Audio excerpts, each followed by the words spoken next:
Hi అండి. ఇది morning తెచ్చుకున్న ఫిష్ అండి. కొంచెం ఫ్రై చేసుకోవడం కోసం అని పక్కన పెట్టుకున్నాను. ఇప్పుడు ఇది ఫ్రై చింతకాయ పులుపుతో డిఫరెంట్గా చేస్తున్నానండి. అది ఎలానో చూసేద్దాము.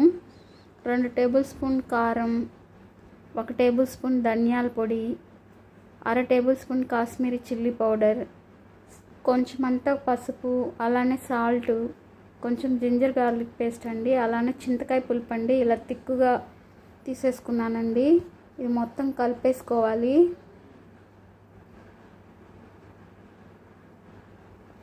ఇప్పుడు ఇందులో కొంచెం ఆయిల్ వేసుకుంటున్నానండి.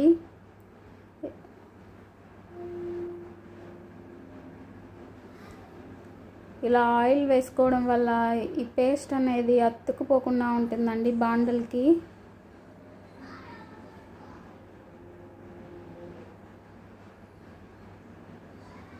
ఇప్పుడు దీన్ని ముక్కలకు పట్టించేసుకున్నాము.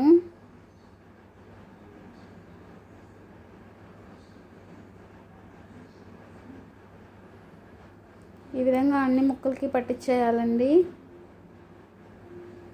ఇప్పుడు నేను ఇందులో ధనియాలు, సోంపు, జీలకర్ర అండి మిక్సీ జార్లో లైట్గా క్రష్ చేసేసుకోవాలండి.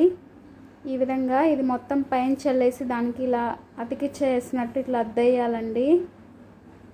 ఇలా తీసేసుకోవాలి. ఇప్పుడు నేను బాండిల్ పెట్టేసుకొని ఆయిల్ వేసుకుంటున్నానండి. ఇది హీట్ అయిన తర్వాత ఇందులో వేసేసుకొని మనం ఫ్రై చేసేసుకోవాలి.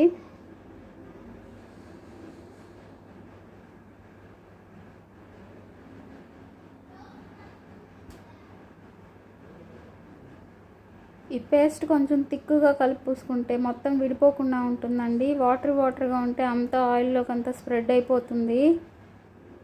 ఈ విధంగా బాగా 2 పక్కల ఫ్రై చేసేసుకోవాలండి. అంతే అండి, ఎంతో టేస్ట్గా ఉండే చింతపులుపుతో ఫిష్ ఫ్రై అండి. మీకు నచ్చితే లైక్ చేయండి, షేర్ చేయండి, సబ్స్క్రైబ్ చేసుకోండి.